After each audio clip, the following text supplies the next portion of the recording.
Sí.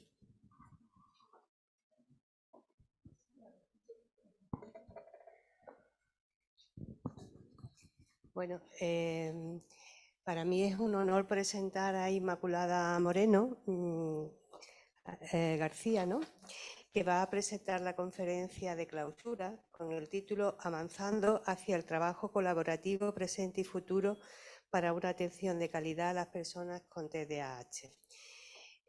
Yo creo que nos va a aportar Inmaculada muchísima luz a muchos de los aspectos que aquí hoy se han tratado y que, bueno, pues que nos deja de ser el principio de un trabajo largo que tenemos que seguir desarrollando.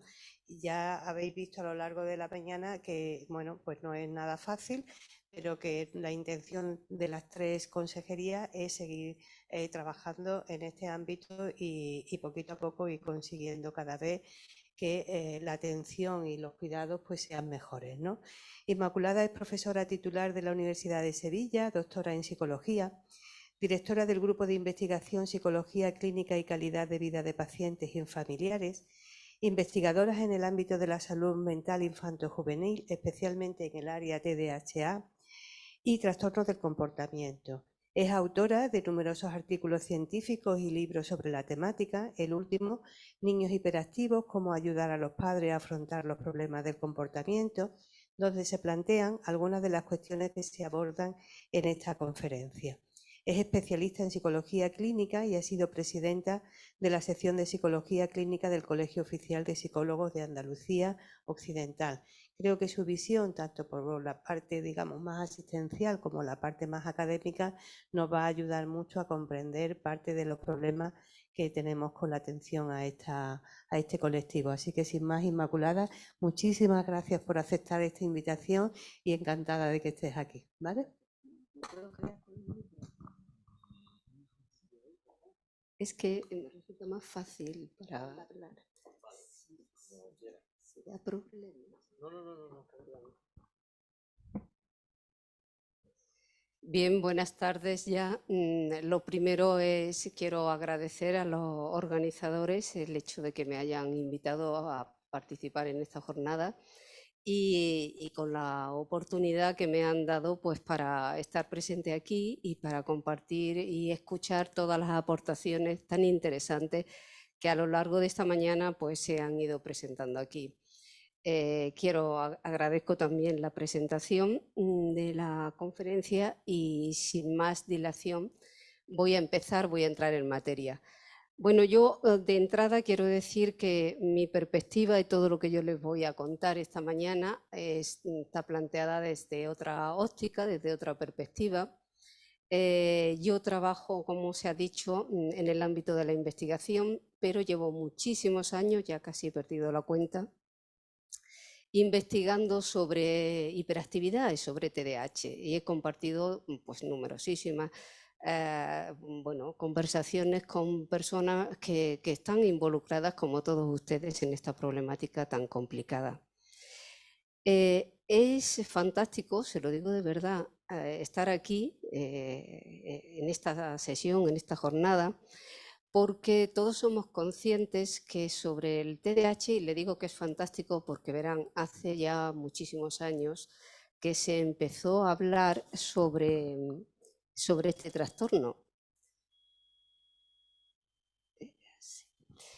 Se empezó a hablar sobre este trastorno hace muchísimos años. Fíjense, la primera vez, la persona que tiene, a quien le debemos de dar el honor de despertar el interés de tantas y tantas personas aquí entre nosotros y fuera, porque es un trastorno universal que se investiga prácticamente en todos los países, fue un pediatra londinense, Steele, que en el año 1902, es decir, hace más de un siglo ya, pronunció 3 conferencias en el Colegio de Médicos Ingleses en esas 3 conferencias habló por primera vez de un síndrome que él describió con 3 elementos básicos de lo que hoy conocemos como TDAH.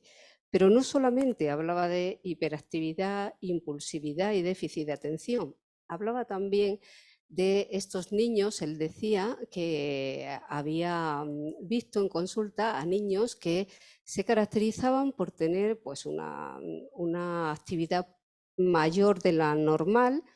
Eran niños que se distraían con muchísima frecuencia y eran tremendamente impulsivos, pero además presentaban conductas de agresividad, falta de control de emociones, es decir, además de los 3 ejes sobre los que hoy pilota el TDAH, él habló de otros síntomas, otros trastornos que muy posiblemente hoy serían diagnosticados como trastorno negativista desafiante y que sin lugar a dudas los síntomas de ese trastorno comparten en muchos de los casos y muchos niños con morbilidad con TDAH.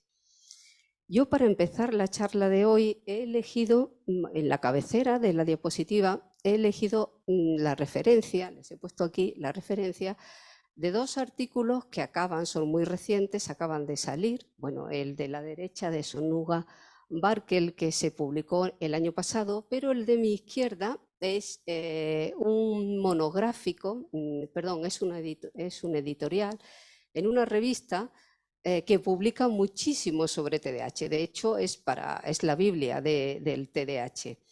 Y este autor me encantó, cuando yo empecé a preparar esta conferencia, me encantó el título que le dio al editorial, Oportunidades y cambios. Y yo creo que eso define muy bien el contenido y el sentido de esta jornada y de todo lo que aquí se ha presentado. Por eso lo elegí pues, para empezar. Es verdad que ese editorial va un poco más avanzado porque el autor habla de oportunidades y cambios referidos a algo que tenemos por delante y que realmente van a significar muchos cambios en los años venideros, que es todo lo que tiene que ver con inteligencia artificial. Pero fíjense ustedes, si me remonto a 1902 y ahora estamos hablando de inteligencia artificial, oportunidades y cambios, aquí ha transcurrido más de un siglo y seguimos hablando de TDAH. Eso está muy bien, como les decía antes, pero tenemos que hacer un poco de crítica o de autocrítica. ¿Qué es lo que ha pasado para que después de haber transcurrido 120 años o más o menos, aún estemos hablando sobre este trastorno y además reciba tantísimo interés como esta mañana ha quedado de manifiesto aquí? Pues miren, en el artículo de Sonuga Barkel, ellos dicen que además lo firman autores, gente que está muy vinculada, que trabaja muchísimo en este tema. Ellos dicen que la investigación sobre el trastorno ha sido realmente abrumadora. Yo diría, ellos dicen prolífica, yo diría abrumadora. Es que de hecho yo que intento mantenerme al día sobre todo esto, lo confieso aquí públicamente y en todos los foros, es imposible estar al día sobre lo que se investiga, se habla, se acuerda acerca de este trastorno, porque es muchísima la investigación. Pero en esos últimos 50 años se ha avanzado mucho sobre la caracterización del TDAH. De hecho, esta mañana lo hemos visto aquí, estamos casi todos de acuerdo en qué es el TDAH, cuáles son sus síntomas nucleares, cuáles son sus comorbilidades más claras. Se ha avanzado mucho sobre correlatos clínicos y sobre cómo evolucionan esos síntomas nucleares. Pero tenemos una asignatura pendiente y aquí es donde pienso que encaja el contenido de esta jornada. A pesar de todo eso, hay una traducción muy limitada de tantos conocimientos científicos al campo de la clínica. No se traduce tanta investigación científica en términos de beneficios clínicos.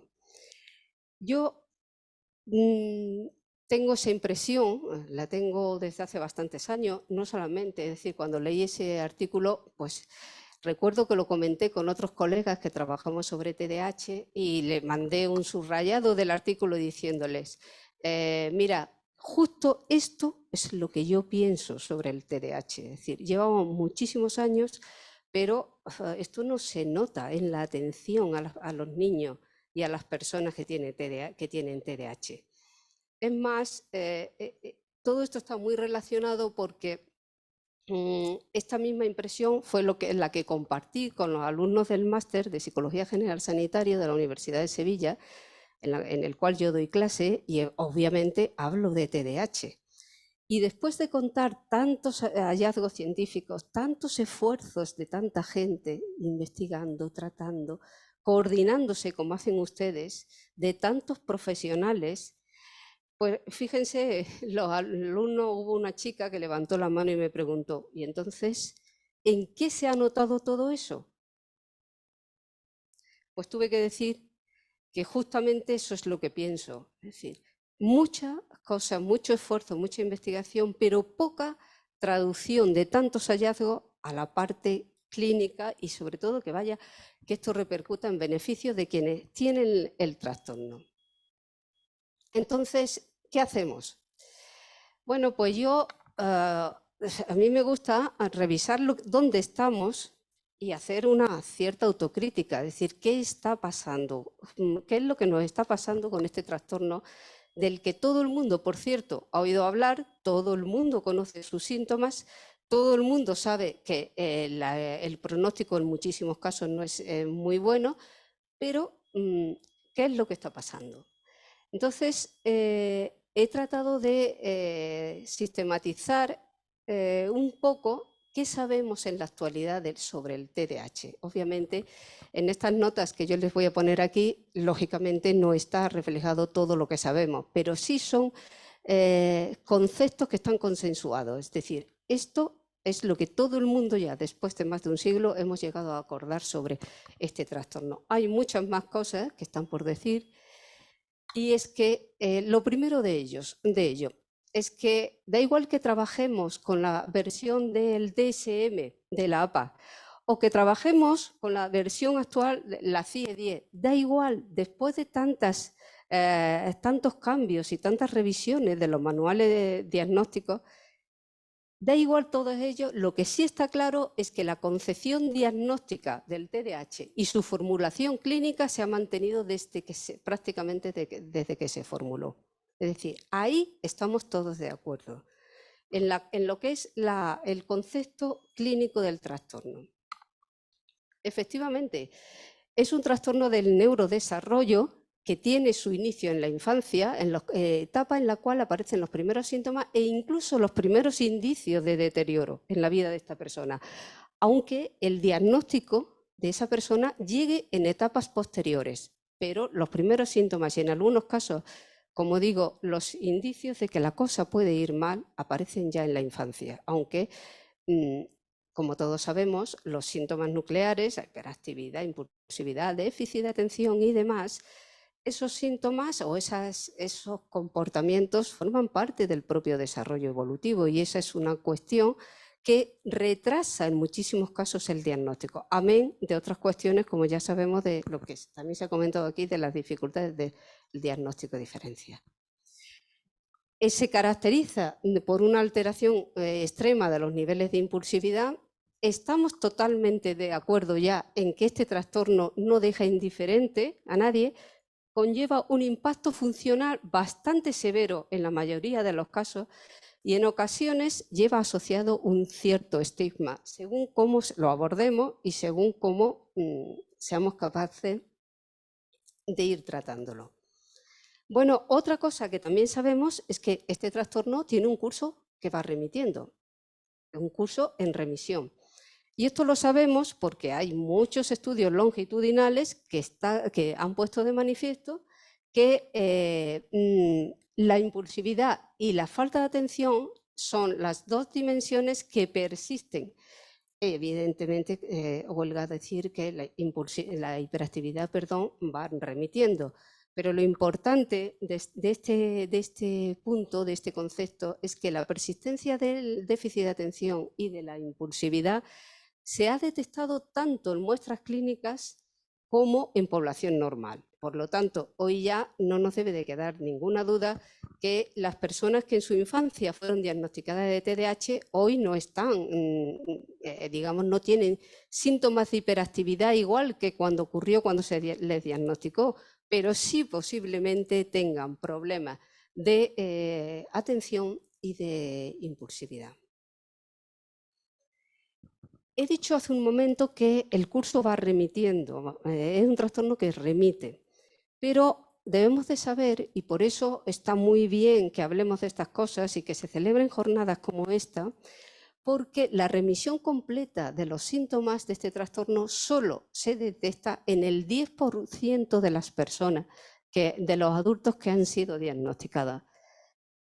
El 90%, es decir, la mayoría de las personas que se les diagnosticó en la infancia siguen manteniendo síntomas de este trastorno o presentan deficiencias suficientes para que se les diagnostique en la etapa de la adolescencia y en la edad adulta. Luego, ese es un argumento suficientemente importante para que nos esforcemos todos en que tenemos que seguir trabajando, tenemos que seguir colaborando y tenemos que aunar esfuerzos, porque la mayoría de las personas que se les diagnosticó TDAH cuando eran pequeños siguen teniendo sintomatología en la adolescencia y lo van a seguir teniendo en la vida adulta. Eso a los profesionales, como todos los que estamos aquí y los que están en casa, nos tiene que mover un poco la conciencia y decir, cuesta muchísimo, pero es que hay muchas personas que siguen estando afectadas, aun cuando llegan a la vida adulta. Y merece la pena, por lo tanto, seguir adelante. También sabemos ya, y esto es un capítulo prácticamente cerrado, que el TDAH es terriblemente comórbido. Hay un autor que ha sido pues, uno de los que más han estado aquí, seguramente de los que han estado detrás de este trastorno, seguramente ustedes habrán oído hablar de él, que es Barclay, una persona muy reconocida, que hablaba de que el TDAH se definía por las 3 Cs: comorbilidad, cronicidad y dificultades para poder hacer frente a toda la vida que le viene por delante. Otra cosa también importante, que yo creo que también está detrás de tanta desazón como a todos nos llega un momento cuando trabajamos con estos problemas. Y es que, fíjense si llevamos años. Pues bien, los tratamientos disponibles hasta ahora no proporcionan una respuesta universal a todas las personas que tienen este trastorno. Esta cuestión de los tratamientos nos trae de cabeza, no se pueden ustedes imaginar cuánto. Y se debate muchísimo por qué esto es así, porque algunas personas se benefician de los tratamientos más que otras. Ahora mismo de lo que se está hablando es que el problema de los tratamientos actuales es que están centrados en la persona que presenta los síntomas y que se trata de el tratamiento persigue normalizar esos síntomas. Hoy ya en los niveles más avanzados, a efectos de investigación, se habla de que esto hay que superarlo. Aquí se ha hablado esta mañana, se ha dicho que hay que contextualizar, hay que involucrar a las familias en el tratamiento. Y eso es lo que ya ahora mismo, a nivel más avanzado de investigación en TDAH, se está hablando. Los tratamientos actuales, centrados exclusivamente en el menor que tiene los 3 síntomas, y que hay que normalizar esos síntomas, están siendo muy cuestionados. Y si todo va en la dirección que se prevé, los años venideros se va a hablar mucho de que hay que superar el concepto que tenemos ahora mismo del tratamiento del TDAH. Y luego, ¿por qué tenemos tan pocos beneficios clínicos con tanta investigación? Hombre, pues quienes nos dedicamos a esto sabemos que hay un campo, la investigación básica y la psicométrica sobre el TDAH está muy consolidada. Hay una sólida investigación básica y psicométrica. Hay muchísimos test, muchas pruebas, muchas escalas, algunas mejor construidas que otras, algunas baremadas, algunas con buenas propiedades psicométricas, otras que son un absoluto desastre y que yo no las recomendaría a nadie, a ningún equipo de orientación educativa, por ejemplo, le recomendaría que utilizaran pruebas psicológicas que no tuvieran buenas propiedades psicométricas, porque es muy difícil, como ustedes han dicho, diagnosticar TDAH. Si encima utilizamos pruebas que no son buenas, pues es que ya el colmo. Entonces, esa es una de las cuestiones de lo que está pasando ahora mismo. Se investiga mucho a nivel básico, a nivel de qué mecanismos están implicados en los síntomas, a nivel de qué pruebas psicológicas se pueden aplicar. Y bueno, yo misma estoy involucrada en muchas investigaciones de ese tipo, pero desde mi dimensión clínica, como muchos de ustedes, tengo esa espinita clavada de decir, esto está muy bien, pero no le ayudamos a la gente que tiene TDAH. Bien. Aquí les voy a explicar, o les voy a hablar por qué tenemos esos beneficios clínicos tan limitados. ¿Por qué las personas que tienen este trastorno no se benefician de tantas cosas como sabemos y de tantos años como llevamos trabajando e investigando?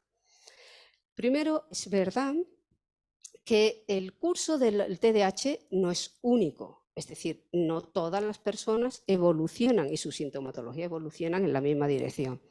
Es cierto que hay trayectorias que las trayectorias individuales son absolutamente heterogéneas. Entonces, hay casos en los que el curso es muy adverso, las comorbilidades complican mucho la vida a esa persona y a su familia, y hay casos, que ya sabemos también algunos factores que protegen de ese curso adverso, que pues van mejor. Sus síntomas se atenúan, consiguen hacer una vida bastante normalizada y, bueno, pues conviven con el TDAH, aun siendo un trastorno crónico. Otra de las razones es que, como le decía antes, es que no llegamos a tanto porque está claro que es un trastorno muy complejo sintomatológicamente hablando, y además antes le he comentado lo que pasaba con las comorbilidades, que ya es una cuestión que tenemos claro. ¿Qué más? ¿Por qué no alcanzan tantos conocimientos a las personas que realmente lo necesitan? Pues miren ustedes, porque en realidad hacemos mucho. Y aquí estamos esta mañana muchas personas reunidas en un intento de seguir haciendo más. Hacemos mucho, pero no llega el impacto de las actuaciones que se hacen, no sirven, no llegan como nos gustaría para frenar tanto deterioro funcional y para mejorar la calidad de vida de estas personas. Y eso no llega incluso cuando aplicamos tratamientos multimodales. De hecho, yo en otra diapositiva he puesto también la referencia de otra publicación de un autor que ha hecho, y que también lo acaba de publicar en el año 2023, un estudio de evolución de los niños, de los pacientes a lo largo de 18 años, habiendo aplicado un tratamiento multimodal, ni solamente psicológico, ni solamente farmacológico, sino aunando los dos tratamientos que hoy tienen evidencia científica. Bien, pues después de 18 años de haber recibido un tratamiento multimodal de esas características, como después les voy a decir, los propios autores dicen, tenemos que seguir porque las actuaciones no logran frenar lo que está pasando. Y luego, a eso le tenemos que unir esta cuestión que es, creo yo, el núcleo de esta jornada y de por qué estamos aquí.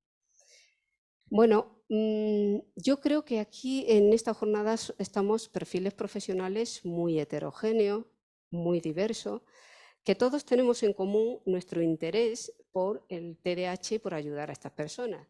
Pero en realidad lo que ocurre en verdad, y esto lo tenemos que saber, es que hay una disparidad de esfuerzos, de recursos, una disparidad de actuaciones desde distintas estructuras, distintos niveles, distintas instituciones que se involucran, pero en realidad esos esfuerzos están muy dispersos y son muy dispares. Y lo que es además casi que peor, se hace mucho. Claro que se hace, muchísimo que se hace, pero esa disparidad, esa dispersión de esfuerzo no se llevan a cabo con mecanismos de coordinación y no se evalúan los esfuerzos hasta qué punto impactan en las personas destinatarias. Y ese es un reto que tenemos por delante quienes trabajamos en TDAH.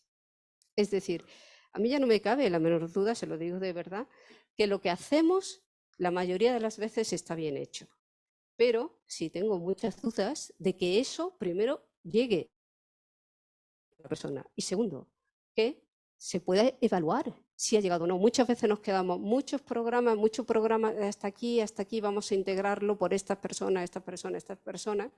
Como aquí habéis dicho, los que habéis estado aquí antes, y después, ¿eso de verdad se evalúa? ¿Eso de verdad llega a las personas? ¿Eso de verdad tiene un alcance directo sobre los destinatarios? Eso es, sin lugar a dudas, una asignatura pendiente que tenemos como profesionales. ¿Qué más? Vamos a hablar entonces de algunos errores que hasta ahora hemos cometido en la atención a las personas con diagnóstico de TDAH. Bueno, a mí me ha encantado esta mañana escucharles a ustedes, personas que sois magníficos profesionales en el ámbito sanitario, en el ámbito educativo. Me ha encantado escucharles y también en el ámbito de los servicios sociales. Pero, ¿qué es lo que ha pasado hasta ahora? Pues que cada uno, y permítanme la expresión coloquial, cada uno hace la guerra por su lado. Es decir, desde el ámbito sanitario se hacen muchas cosas. Desde el ámbito educativo me consta que sí. Yo tengo muchos compañeros que trabajan en educación, orientadores, profesores. He tenido incluso muchos orientadores en el máster de psicología que cuando vienen a clase me preguntan si yo todo eso lo hago, pero es que ya llegó el momento en que no puedo más. Y también desde el campo de los servicios sociales. Pero el problema de eso es que, y con esto, todos somos magníficos en nuestro terreno, todos somos magníficos en nuestro campo de trabajo, pero el problema es, como les decía antes, que cada uno hacemos la guerra por nuestro lado.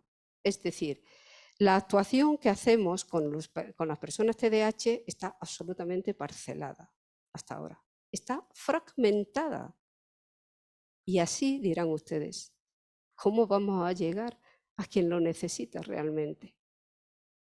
Si cada uno vamos haciendo unas cosas. Yo bueno, les podría contar infinidad de anécdotas, pero yo me he encontrado para diagnosticar un niño, por ejemplo, con equipos distintos que utilizaban instrumentos distintos, pruebas diferentes. Oye, ¿no es mucho más sensato que nos pongamos de acuerdo y que caminemos todos en la misma dirección y que generemos instrumentos que estén consensuados? Pero eso sí, yo sí, en este caso sí, siempre hablo de esta manera. Instrumentos consensuados y que tengan respaldo científico, evidencia científica. Si no tienen evidencia científica, a mí me genera todo eso demasiadas dudas. Entonces, ese es el primer error. El siguiente error es que, claro, cada uno vamos por nuestro lado y ponemos en práctica una atención que no está sincronizada temporalmente, por sectores o por niveles. Es decir, empezaban los orientadores, los profesores con mucha motivación atendían a sus alumnos, los padres se van a atención primaria, hablan inmediatamente con el pediatra de atención primaria, que puede o no derivarlo a la USMI, y en servicios sociales igual, pero cada uno va por su lado y además no simultáneamente en el tiempo. Al fin y a la postre ya no se trata de demostrar desde mi punto de vista que nuestro trabajo es correcto y es bueno. A mí me consta que sí, yo tengo muchas evidencias de que sí, de que somos todos magníficos profesionales. Pero la cuestión está en que tenemos que hacer algo para que nos tenemos que organizar, nos tenemos que coordinar, tenemos que sincronizar nuestro trabajo para que llegue al destinatario último, que son las personas que tienen TDAH. Entonces, este es otro de los errores que hemos cometido hasta ahora. Otra cuestión también, otro error, otro sesgo profundo, y es que las actuaciones sectoriales que se han venido haciendo están escasamente protocolarizadas. Es verdad que se ha estado hablando de un nuevo protocolo, pero es que, fíjense, resulta que se emprenden acciones para tratar a las personas con TDAH y desde métodos de trabajo distintos, instrumentos y pruebas psicológicas diferentes, que era lo que antes les decía, que es que yo he visto informes de profesionales que han aplicado a los niños pruebas diferentes con un diagnóstico de TDAH. Se adoptan medidas diversas e incluso modelos de abordaje divergentes. Y claro, después llegamos aquí y decimos, ¿cómo es posible que haya transcurrido más de un siglo y todavía no sepamos cómo impactar de forma efectiva en las personas que tienen TDAH?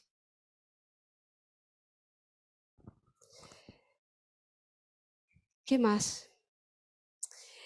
Pues lo que les decía antes, además hay un escaso seguimiento por sectores o intersectorial de las actuaciones y de las medidas adoptadas.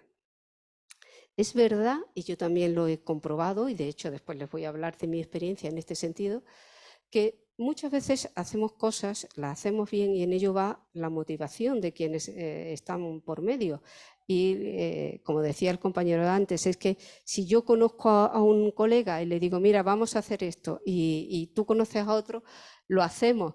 Pero si esa persona después se marcha, cambia de puesto o tiene otros intereses profesionales, lo que habíamos hecho no se hace un seguimiento de ello. Y por lo tanto, ¿dónde queda tanto esfuerzo? Y por último, uno de los errores que también de los que se está hablando ahora es que en verdad tenemos un enfoque muy reduccionista a la hora de abordar el TDAH, con lo que es el TDAH, un trastorno tan complejo, tan difícil de diagnosticar, con una cantidad de casos falsos positivos importantes también.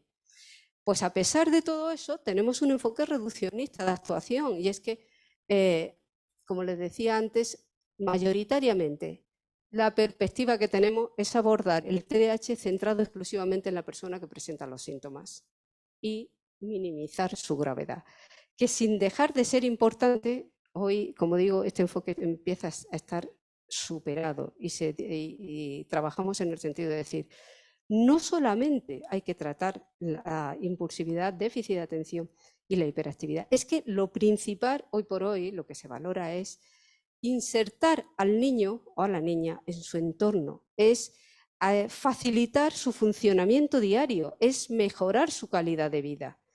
Que evidentemente se va a controlar la impulsividad, sí, pero es que además de controlar la impulsividad, tiene que tener un desarrollo académico óptimo, tiene que encontrar un puesto de trabajo, tiene que tener una vida personal y de pareja adecuada.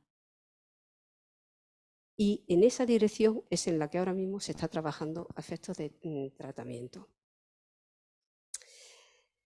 Bien, ¿cómo hemos llegado hasta aquí después de, como digo, saber tantas cosas, después de asumir los errores y muchos más y muchas más cosas que vamos a tener que ir haciendo en los años venideros? Bueno, pues también es cierto que, en primer lugar, tenemos que hablar de, estamos en esta situación porque hay factores dependientes del trastorno. Como les decía antes, tiene una sintomatología común con el comportamiento propio de una determinada etapa del desarrollo, lo cual hace pues, no discernir muy bien o, al contrario, exagerar. Otra también tiene que ver con que el impacto que genera el TDAH es un deterioro que se observa en distintos niveles funcionales de la vida de la persona. No crean ustedes, si lo saben porque están diariamente con estas personas, que quien tiene TDAH únicamente es que los niños, mejor dicho, que tienen TDAH únicamente, pues se mueven más de lo normal o a veces son difíciles de manejar en clase o en el instituto, pues la verdad que son estudiantes que dan mucho la lata y al profesorado los lleva a situaciones límite. No, es que están afectados, por supuesto, las relaciones de familia. Es muy difícil, nosotros que hemos trabajado mucho con familias, soy muy consciente de ello, es muy difícil convivir con un menor, con un niño que tiene TDAH en la familia. Las relaciones con los hermanos también se ven alteradas y es que también se ve alterado toda la dinámica social en la cual el chico o la chica está inmerso. Por lo tanto, esto también tiene que ver con cómo hemos llegado hasta aquí. Y luego he añadido ahí una pequeña mención de una de las polémicas. Si ustedes siguen el tema del TDAH en los últimos años, seguramente habrán leído y habrán escuchado que se habla de que el TDAH es una invención, no existe, esto es algo que está de moda, o incluso asumiendo que existe, hay quien empieza a hablar de en realidad es disfuncional, pero también es cierto que tienen un aspecto de creatividad y tienen unas capacidades y unas habilidades que hay que subrayar y hay que potenciar. Eso ha quedado soslayado, ha quedado reducido en favor de tanta presión sobre los síntomas graves que en realidad presentan. Miren, yo es que he visto el TDAH en todos los niveles y también lo veo en la universidad. Después de muchos años hemos tenido, y ya lo empezamos a tener, por ejemplo, antes de ayer, el jueves, yo estuve involucrada también en el tema de selectividad y me encantó que tuviéramos un espacio en el cual estaban ubicados alumnos con diagnóstico de TDAH que estaban allí porque quieren aspirar a una nota magnífica para hacer una carrera universitaria. Eso es fantástico. Hasta hace unos años, el TDAH simplemente estaba relegado. Muchos problemas académicos, los profesores no sabían cómo manejar sus comportamientos, retraso académico respecto al grupo, etcétera, etcétera, etcétera. Pero estos chicos tienen unas potencialidades magníficas que la clave está en saber cuáles son. Fomentarlas, apoyarlas, encauzarlas. Y hoy la Universidad Española tiene muchos alumnos que tienen diagnóstico de TDAH. A mí, por ejemplo, vienen a la Facultad de Psicología y me dicen, mire, que yo quería decirle que yo tengo TDAH. Y siempre respondo casi siempre de la misma manera. Pues lo primero que he de decirte, que enhorabuena, que me alegro muchísimo que estés aquí. Tienes mucho mérito llegar hasta aquí. ¿Y cómo llegan? Pues porque efectivamente tienen muchas cualidades y muchas habilidades que tenemos que fomentar y que tenemos que potenciar. Bueno, en esa revisión crítica, otra de las cosas que están ocurriendo es el tema del diagnóstico. Bueno, yo creo que esto es el caballo de batalla del TDAH. El diagnóstico, los errores del diagnóstico, cómo diagnosticar, cómo hacer un buen diagnóstico diferencial. Esto nos ha llevado a que hoy ya hablemos en verdad de casos falsos positivos. Después, al terminar, les voy a hablar de nuestra experiencia de trabajo coordinado entre sectores, en concreto entre la universidad y el sector sanitario y educativo, en el que hicimos un trabajo, todo esto vino motivado por hacer una investigación en el que supimos qué estaba pasando en atención primaria con los casos falsos positivos, que entonces eran bastantes. Claro, un trastorno complejo, polisintomático, muy comórbido, herramientas diagnósticas así. No existen a fecha de hoy, que yo sepa, ningún indicador biológico, electroencefalográfico o psicológico que sea un marcador clave para identificar TDAH. Entonces, claro, en esa situación, hacer un diagnóstico, pues la verdad es que es difícil, un diagnóstico fiable, un diagnóstico diferencial correcto. Más si a eso le unimos todas las razones que les he comentado anteriormente, pues claro que sí, que empezamos ya, yo creo que ya sin pudor, ya hablamos sin ningún problema de que TDAH hay muchos casos que son falsos positivos. Y eso también lo tenemos que saber. Entonces, es otra cuestión de esa revisión crítica. ¿Qué pasa a nivel científico? Hombre, pues también aquí hay que decir cosas importantes. Primero, los resultados científicos no se crean ustedes que es todo lineal y que todo es un campo de rosas. Los resultados científicos son muy heterogéneos, apenas son concluyentes. Hay mucha divergencia sobre causas, prevalencia, factores de riesgo, alcance y efectos de los tratamientos, salvo conceptualización, como les decía en la primera diapositiva, hay muchas dudas sobre esto.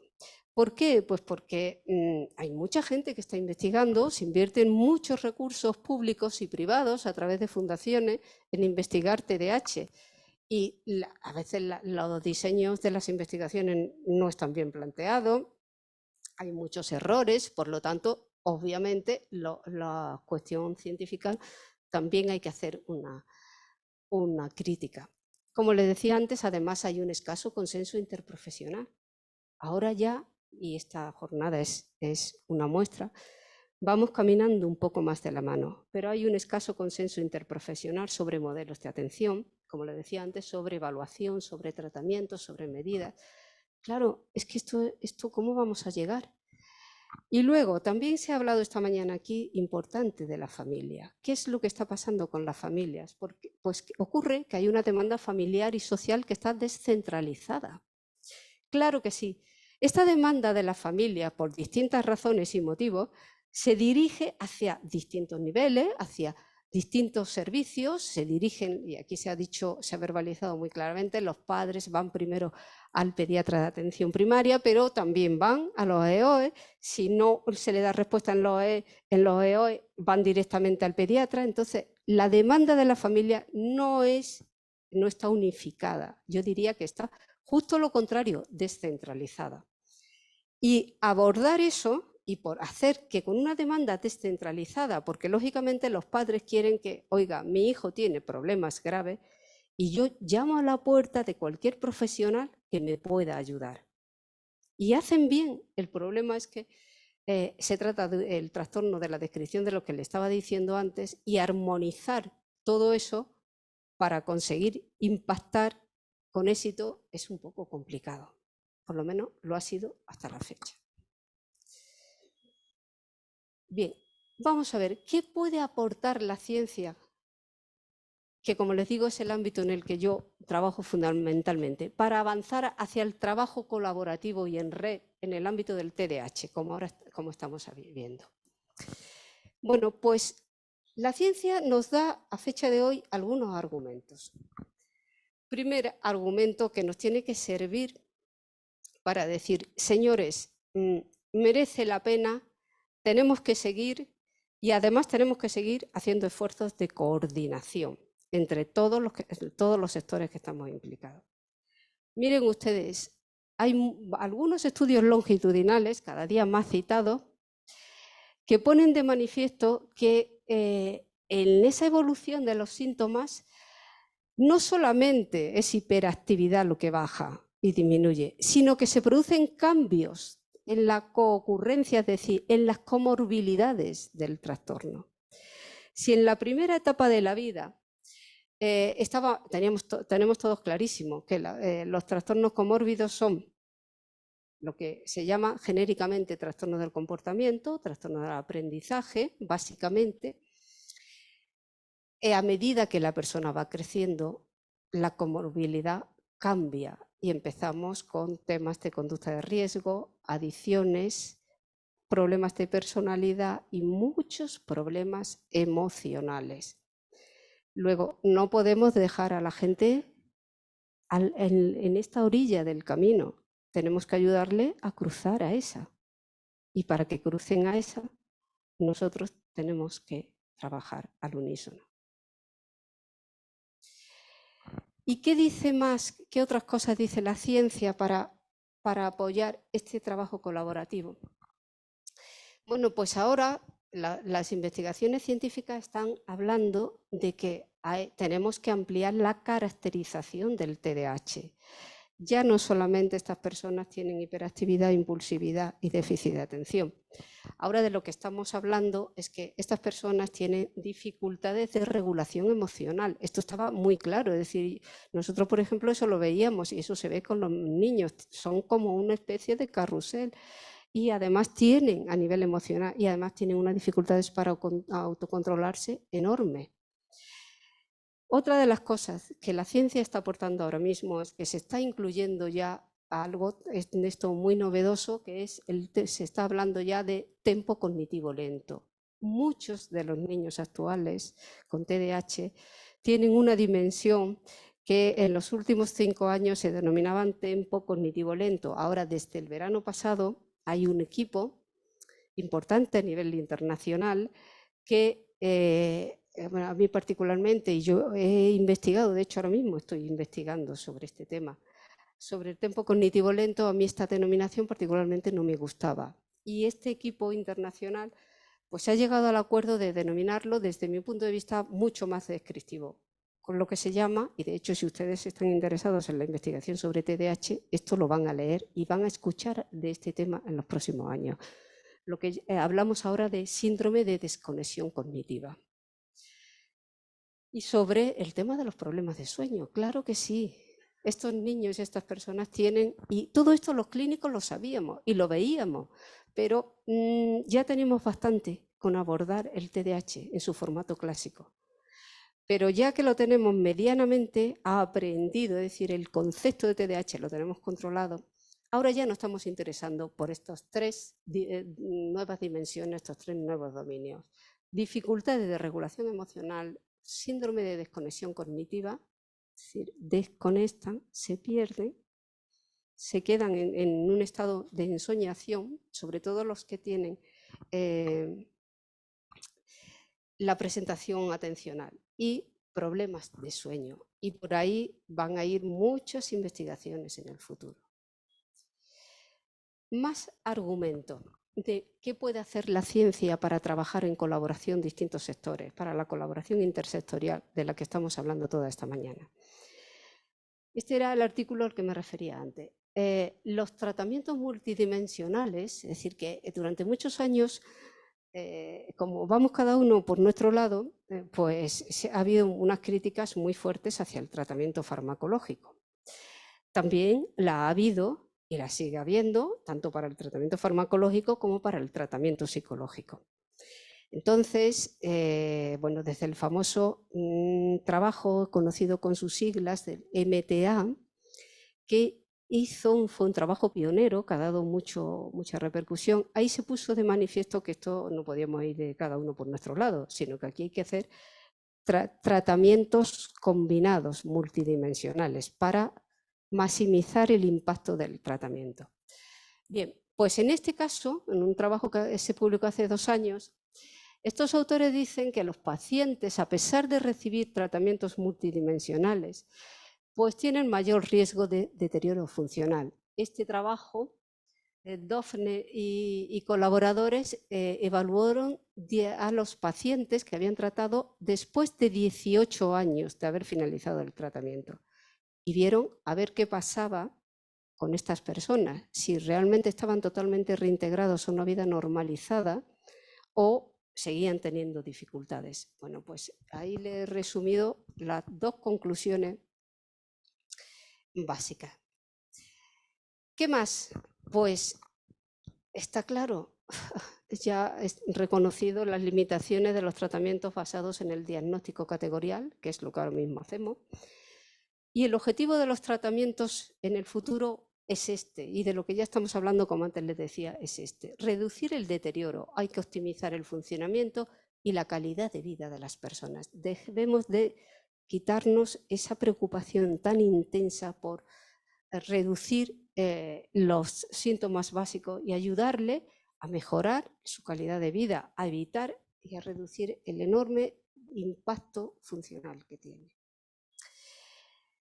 ¿Y eso cómo hay que hacerlo? Pues incentivando la adaptación de estas personas al medio en el que viven con medidas para ponerlas en práctica en el entorno habitual. Esas medidas deberían de estar ayudadas por las intervenciones y los tratamientos que hoy conocemos. En definitiva, si adoptamos ese objetivo, está claro que no nos queda más remedio que poner en práctica una atención integral de estas personas, implicando los 3 niveles de los que venimos hablando aquí esta mañana: nivel sanitario, educativo y a nivel social. Pero por favor, dejemos de hacer la guerra cada uno por nuestro lado y vamos a coordinarnos.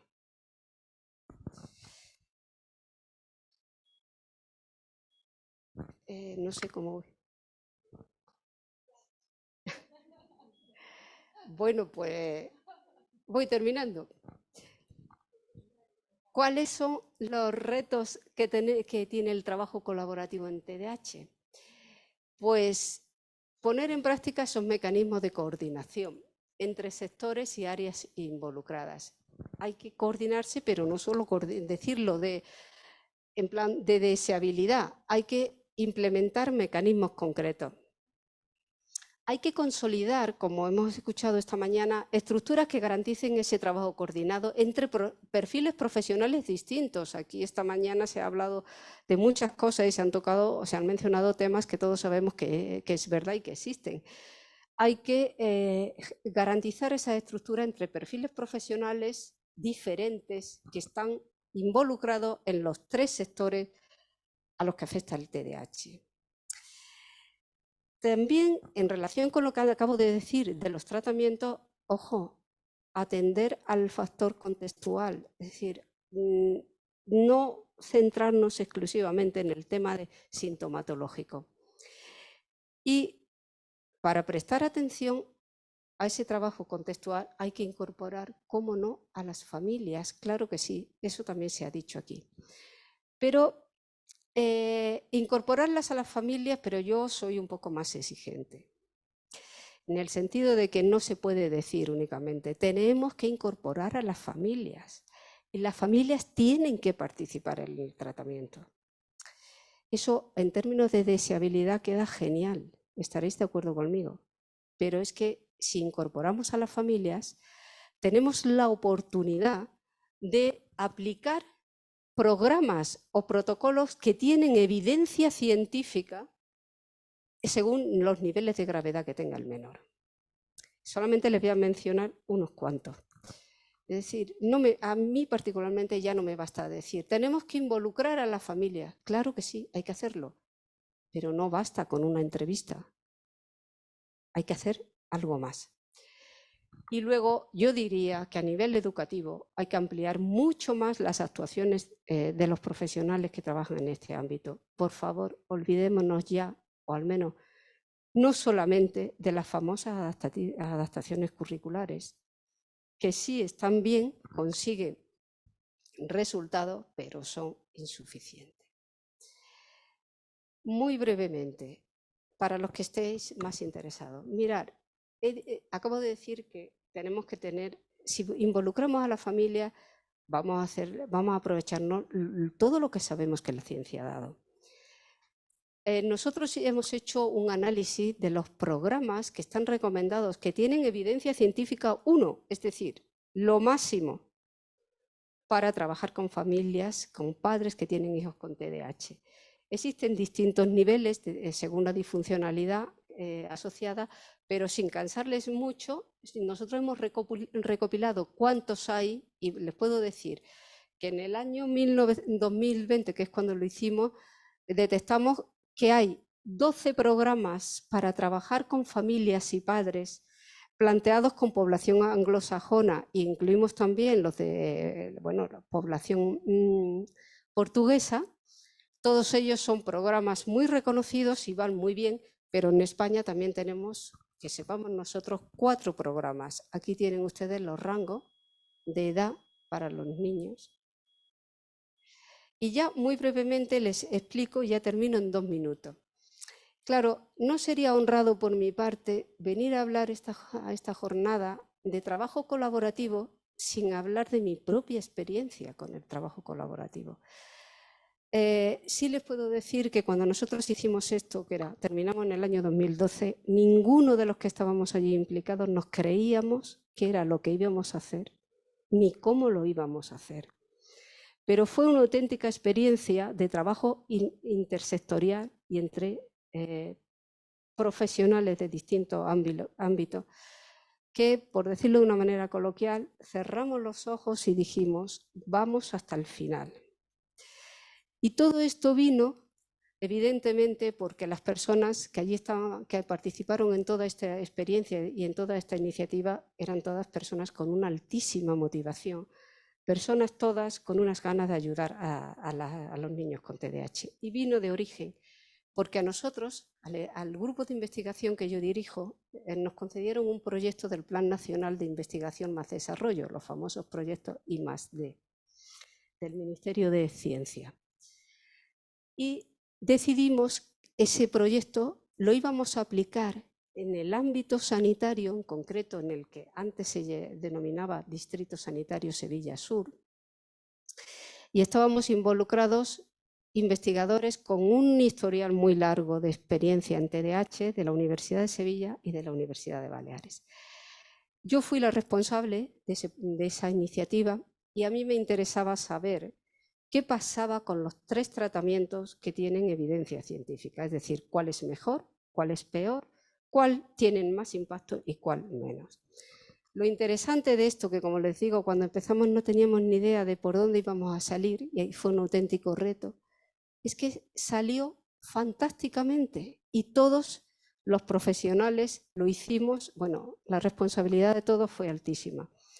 Mirar fíjense si era difícil hacer esto. Nosotros aplicamos 3 tratamientos, como digo, que tienen evidencia científica. La parte del tratamiento farmacológico estándar lo aplicaron los pediatras, que se sumaron con una motivación y un interés impresionante a esta iniciativa. Y ellos lo hicieron con el protocolo que entonces recomendaba la guía de práctica clínica del TDAH del año 2010. Esa guía afortunadamente se ha renovado y se ha actualizado, porque desde mi punto de vista yo hice un análisis crítico de la guía, me la pidió el Consejo General de la Psicología de España, que hiciera un análisis crítico de la guía esta, y realmente había muchas cosas que mejorar.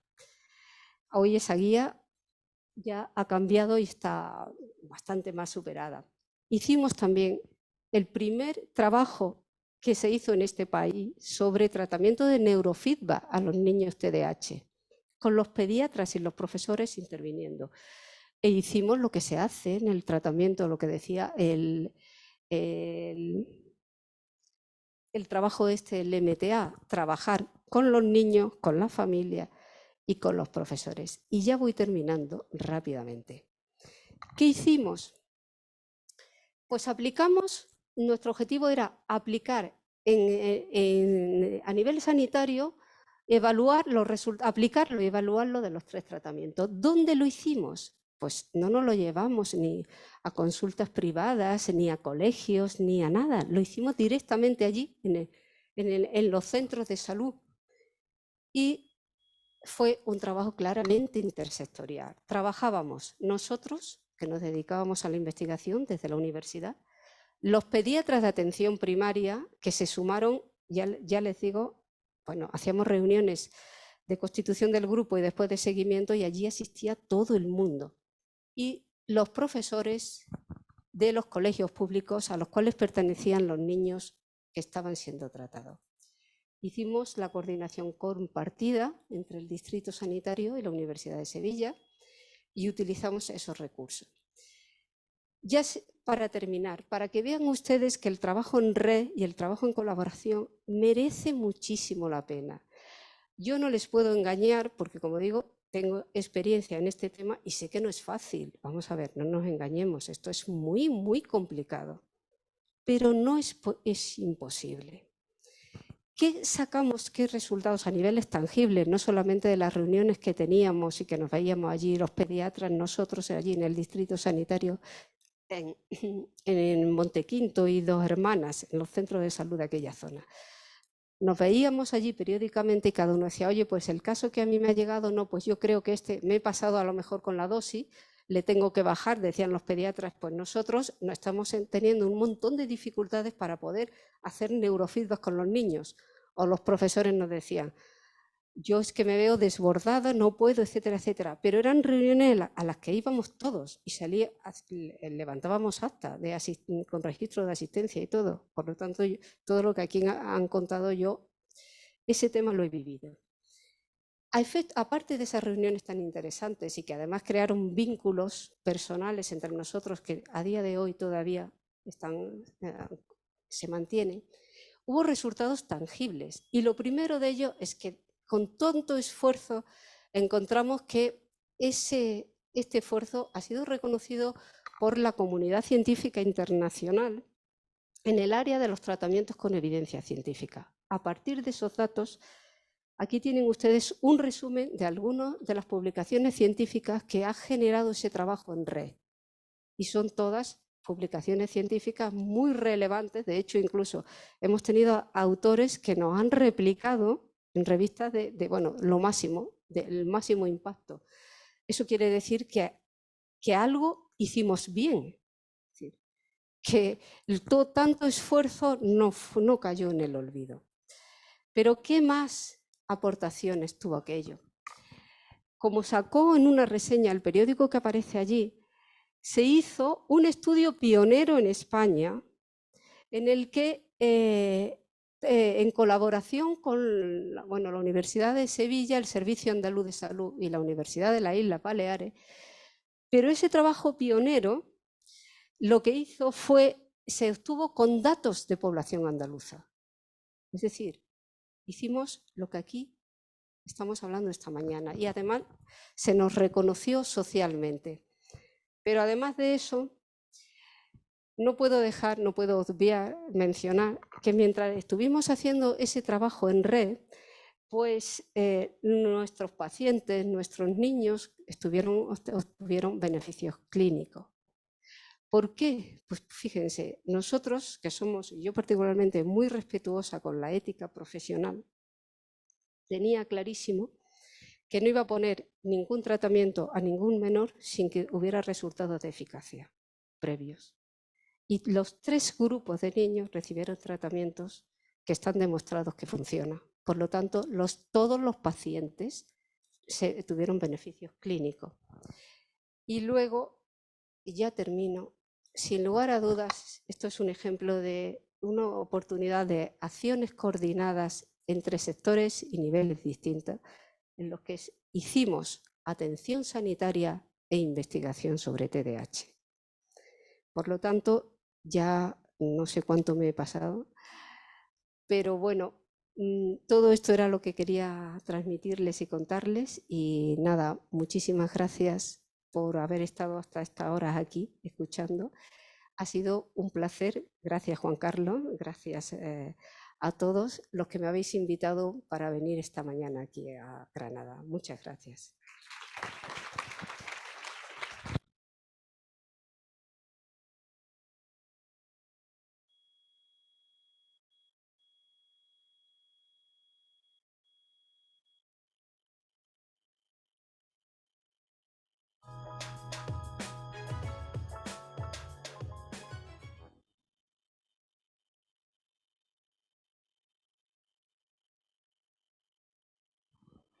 Me tocaba clausurar, pero como hemos tardado tanto en la jornada de hoy, solamente quiero decir que, bueno, que yo creo que ha sido un auténtico placer haber estado aquí esta mañana, aunque no haya podido estar la mañana completa.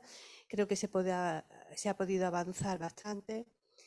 Las ideas y las aportaciones que ha hecho Inmaculada desde la investigación y desde la universidad creo que avalan precisamente esa percepción quizás que teníamos un poco intuitiva, ¿no? De que si no trabajábamos todos juntos no íbamos a conseguir una mejora efectiva y real de la atención y y sobre todo de los resultados que tienen que tener estos niños, niñas, adolescentes y sus familias, y por tanto que pues que nuestra intención es, a pesar de todas las dificultades y complejidad que entraña el tema, pues seguir avanzando y seguir trabajando todos juntos. Por mi parte, nada más, daros las gracias y pues que seguiremos viéndonos. ¿Vale? Bueno.